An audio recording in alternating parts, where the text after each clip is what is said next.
Well, hey there, YouTube, it's PD2 Finger. Now, I was going to make this video private and just send it to my pal Tony. Yesterday, I was on the phone with Tony, and he had recommended I check out a film I had never seen before. The name of the movie is The Devil at My Heels. I'm going to pop over and make sure that I'm saying that correctly. The Devil at Your Heels, 1981. Now, I found the copy that I watched was on a YouTube channel. So I'll give you that link. The film was shot in 1981, and it's particularly not the greatest quality. I think the source footage is just, it's 1981.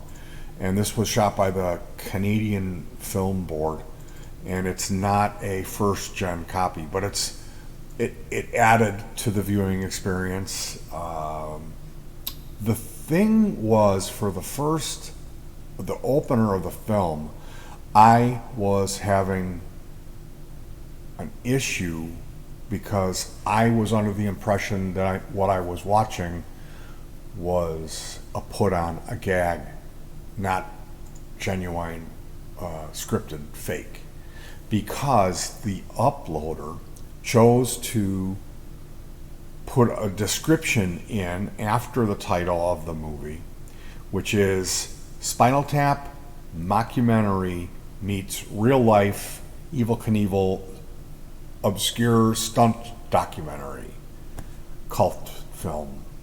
And to me, when I see Spinal Tap and mockumentary, I think it's a gag, it's put on, it's not real, it's scripted, it's fake, which is fine with me, but I need to know. That's the way my mind works. So we're watching this, and I'm really struggling. It seems real because they wouldn't have been able to go to this effort to show all of this footage of this guy doing this stuff with his name painted on the vehicles and all that. It's got to be real, but it really seems fake. And the reasoning for that is the guy had concocted some of his own dialogue in advance, and he was kind of acting a bit. In the very beginning of the documentary, some of his lines appeared to be prepared, and then with the inclusion of Spinal Tap mockumentary, it really threw me off, and I wasn't able to commit to the film. Now I have my IMDb built-in automatic IMDb researcher here on her laptop, so Donna, of course, said it's real, and then I was able to settle in. So I just wanted to put that out there. Tony did not give me a real lot of details about the film, and I appreciated that when I watched it, so I'm not going to go into detail. I will just say that I'm very firmly twisting your arm to watch this movie because it delivers. The guy is very entertaining, just an incredible human being, and this is something you don't want to miss. The Devil at Your Heels, 1981 documentary. And I want to talk about that whole stunt thing. And when Tony had mentioned this to me, I said, oh, well, this is great because I've been watching all kinds of Burt Reynolds and Hal Needham stuff. Now, if you're not familiar with Hal Needham, he's the director who worked with Burt on a handful of movies in this period, the most successful period in Burt Reynolds' career. So he did Smokey and the Bandit. He did a movie called Hooper. Now, Hooper is a movie that I enjoyed. I think he did Cannonball Run as well. In Smokey and the Bandit, Burt Reynolds is emulating this Hal Needham guy. And Hal Needham was the hot Hollywood stuntman. He was the number one guy. And Burt Reynolds, they were like roommates. Like, this Hal Needham lived at Burt Reynolds' house, and they were best buds. And what you see when you're looking at Smokey and the Bandit and the cowboy hat with the feather and the nudie suit, that this type of the red shirt. This is all, it's Hal Needham. That's how he dressed. Like Burt Reynolds cloned himself and is playing Hal Needham. That's what I didn't know that. You know, recently I started watching some documentary stuff about that era, and I learned all this and learned about who Hal Needham is, and that Burt Reynolds played that role so naturally you almost seem like you're just watching Burt Reynolds, and he's this good old boy. Well, it's Hal Needham. And I have to also, the point about talking about all of that is devil at your heels. This guy Ken Carter was not a Hollywood stuntman at all. He was a real deal good old boy, kind of down at the track, planning his next stunt, which are incredible and really worth your time. Definitely going to want to check this out. So I'm going to leave it at that. Like I said, the movie delivers. I'll leave the link. You can watch it on the YouTube version that I found, which was good enough for me. You know, like I said, that the little bit of off character to the video really added to the viewing experience for me. This is authentic 1981, and America was a much different place at that time. I'm not one of these sentimental guys that talks about the good old days. I know we've made a lot of change for good, for the greater, rather than back in 1980. It was much more of a lot of guys with hair parted in the middle who would beat up anybody who was slightly different, whether that be a punk rocker or someone they would call a faggot. I said it. I know you're not supposed to say that, but that's how it was back then. Anybody that didn't have flared jeans with their hair parted on the middle, you were called that word, and you were chased by a group of guys with flared jeans with their hair parted on the middle with feathered hair. So romanticizing that, you know, like when I was a kid, I remember building ramps. This was the funnest thing to do. Riding wheelies and then taking the jump. And that was my thing. I loved doing it, and my brother would build these ramps, and I would jump them. Of course, he would jump them too, but it was like I was a little lighter, and it was a little cooler because I was little doing it, as opposed to him being 4 years older than me. And I remember jumping adding elements of danger like fire, or we would like break up a milk crate and have nails pounded in it and have this debris that you had to clear that, and then moving that further out every time until you would come in contact with it and wipe out, and then that would be it. You take the jump in. So I absolutely love that stuff. And then when those movies started coming out, I mean, obviously, of course, we can't have this conversation without talking about Evel Knievel. He came to Chicago in '71 at the Chicago Amphitheater, which is indoor, and my dad took us. My mom didn't go, I don't think. I don't think my mom was there. The story, I have no memory of it, but the story my brother tells is that Evel is doing his thing where he rides up the ramp and then stops, backs down, and he'll do some wheelies, and then he'll ride up the ramp and stop, and eventually when he feels it's right, he'll take the jump. So everyone is standing on their feet, and I'm guessing my father had binoculars. I was there crying because I couldn't see. And the story goes, my brother said there were Hell's Angels. Now, they were probably Hell's henchmen. I don't know if they were real Hell's Angels, but they were a biker gang. And one of those guys saw that I was crying and I couldn't see, and he picked me up and put me on his shoulders. And I was able to see the jump that way. So this is the story that my brother retells. And then, of course, for Christmas, I got the Evel Knievel Scramble van. And here it is in all its glory. It came with this gas can, a toolkit with little plastic tools, a fire extinguisher. I don't know if this is a cooler. And then, there's like a little, inside there's a spot where you keep your barbiturates and your Percodan. And then this here ramp connects, and there is the stunt cycle has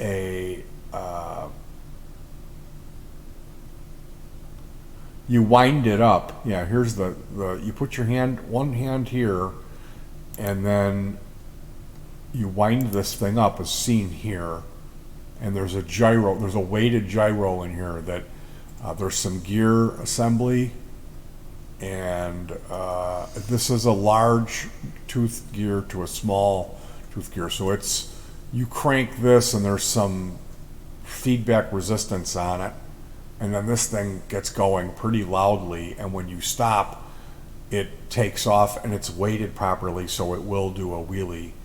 And then after one point of reducing its speed, the front tire goes back down, and then you can jump it. It'll jump. And I remember that toy just being blown away on Christmas morning. Like, that was the best toy that hey, Snake River Canyon. Getting this with the entire kit, it was just mind-blowing, because I had seen it on TV, and I had no idea that I would be getting this, and then my dad got it for me, and I could not have been happier. And I had many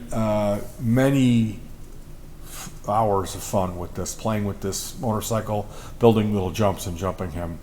And I also remember my neighbor, Don John Szezniak, he calls himself Don Sez now. So Don says he was a little older than me. He was like 3 years older than me. And at one point he had the Evel Knievel doll, and we drilled holes in it and put firecrackers in it, poured gasoline on it.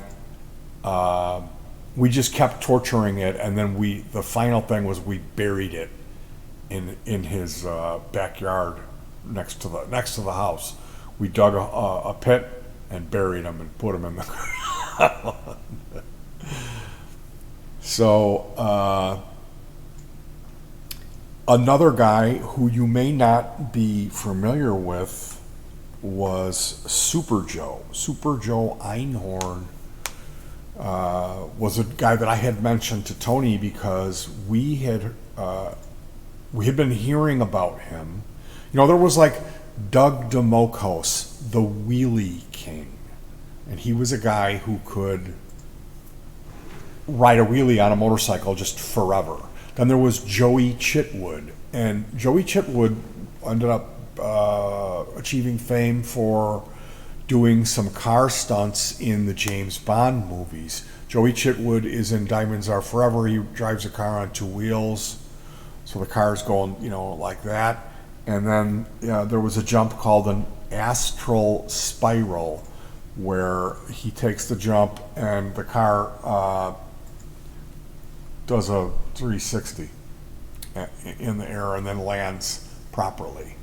So these guys were like household names back then. Super Joe, Joey Chitwood, Doug DeMocos, and Evel Knievel were the coolest guys in my house. We weren't, the music thing hasn't happened yet really for us.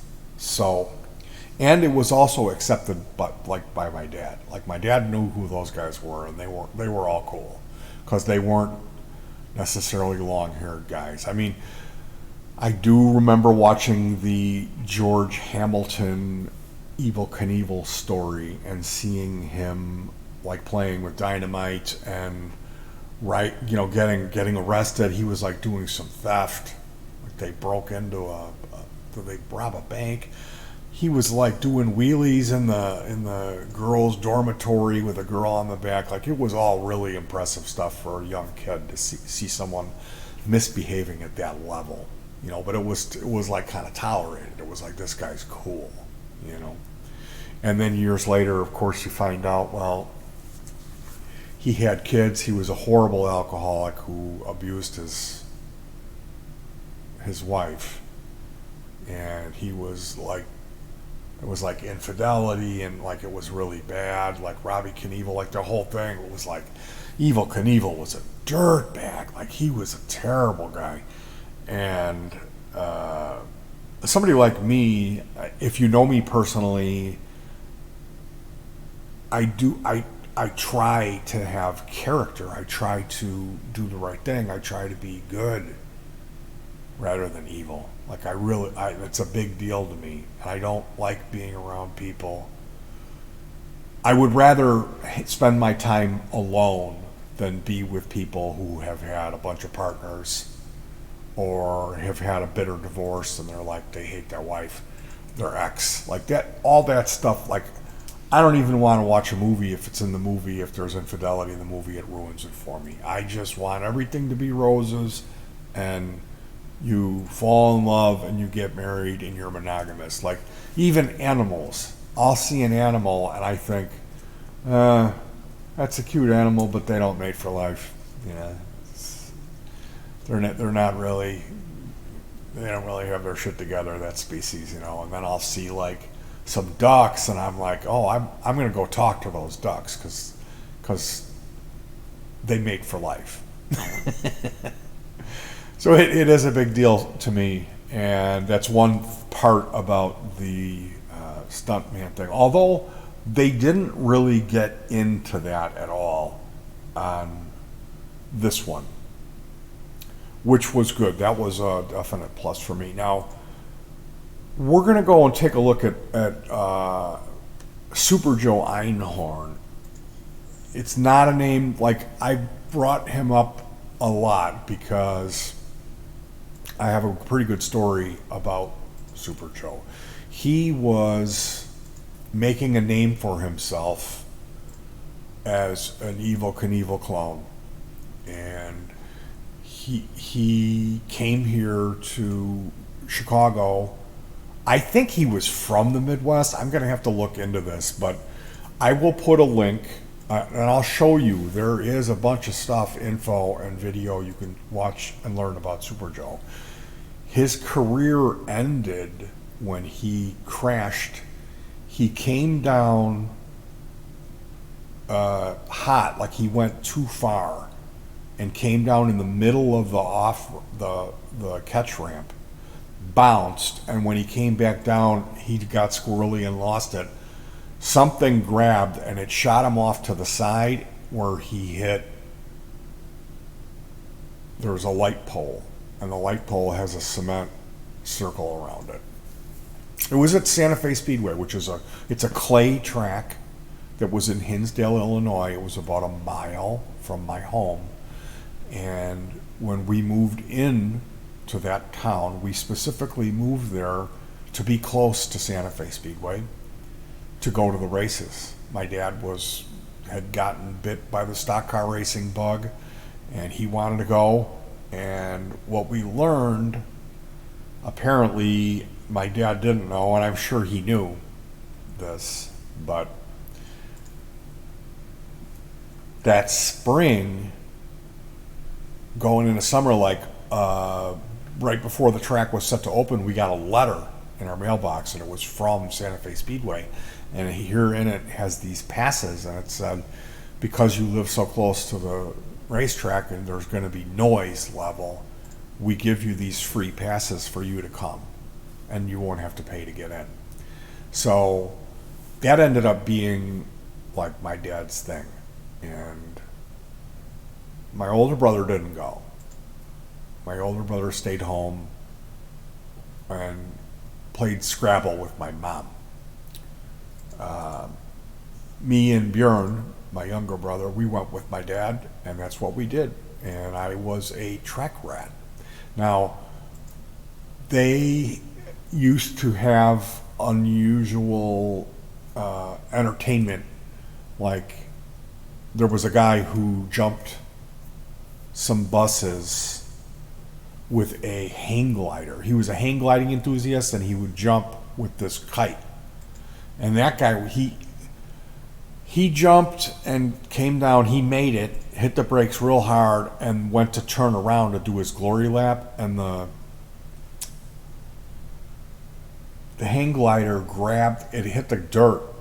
He angled it too much, and it grabbed it, and that hang glider grabbed, and it flipped him off the bike. And you should have heard the people laughing at him. Then they had there's no other way to put this. They had an obese couple. They had a real fat guy and a real fat wife, and they jumped a Volkswagen with her on the back of the bike. And we saw the Great Wallendas, which is a family of world famous tightrope trapeze. They're like circus performers. The Great Wallendas were there, it might have been 1976, 77, and I think they were there for 2 years. And they had fireworks. It was like right around the July 4th. And it was spectacular. The show that the Wallenda family put on was really something special. But the one we're here to talk about tonight is Super Joe Einhorn. And like I said, I was there. My dad did not go. I think he was out of town. And it was a thing where I walked to the track with the pass, got in, saw it happen, and walked home. I used to,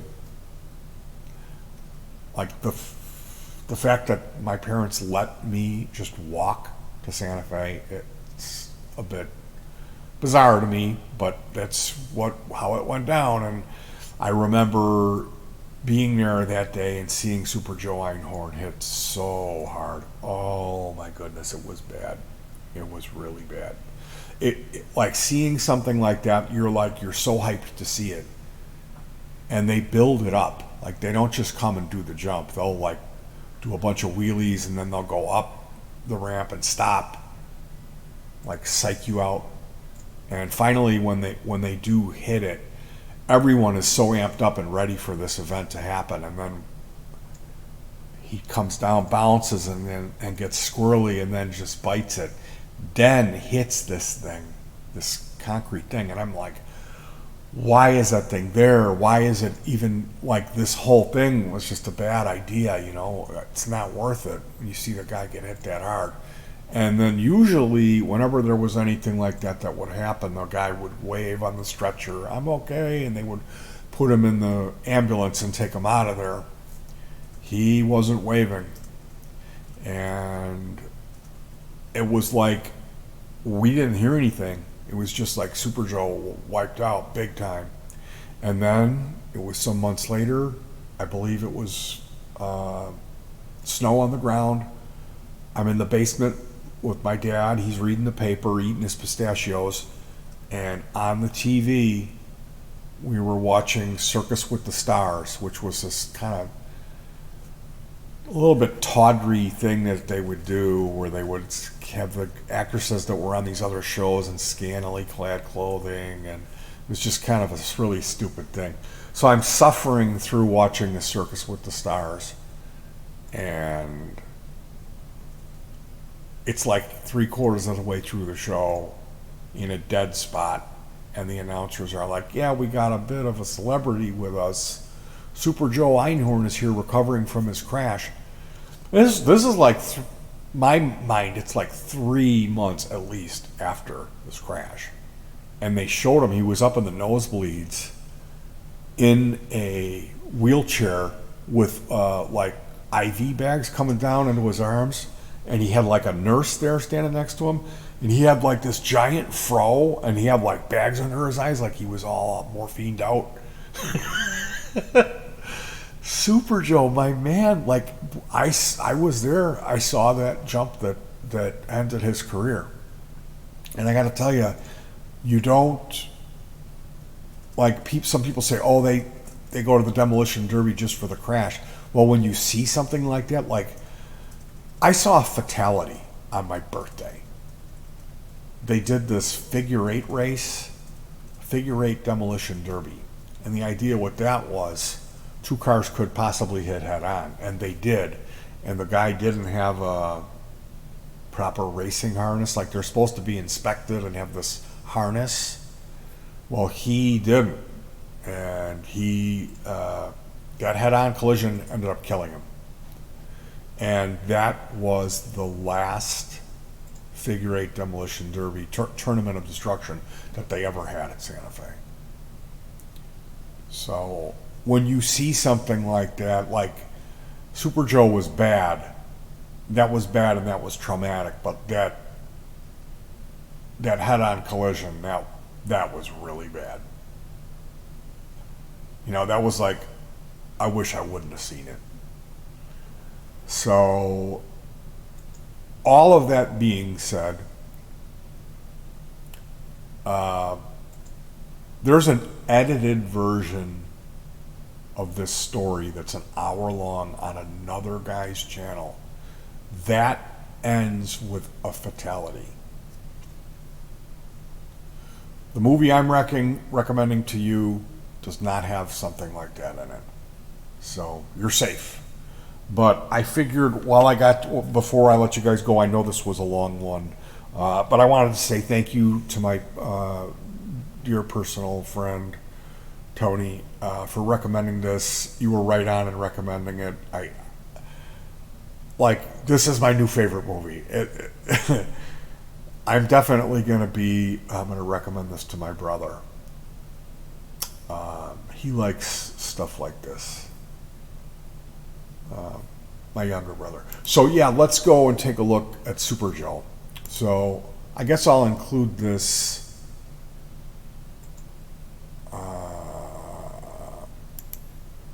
this link here. It's a YouTube search link. Here's a half hour, a featurette. Here's a crash. 15 buses. Here's a DVD.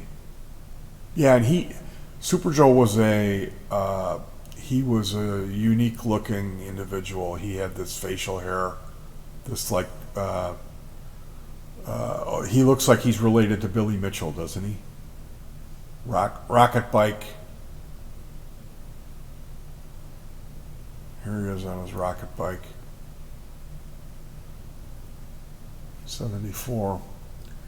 So I'll include that link on this video, and I will also include the link to Devil at Your Heels, so you guys can check that out.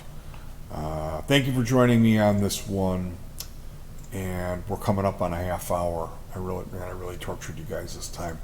So I will let you go. Make sure you try to stay cool, hug your pets, give them a treat, and stay cool.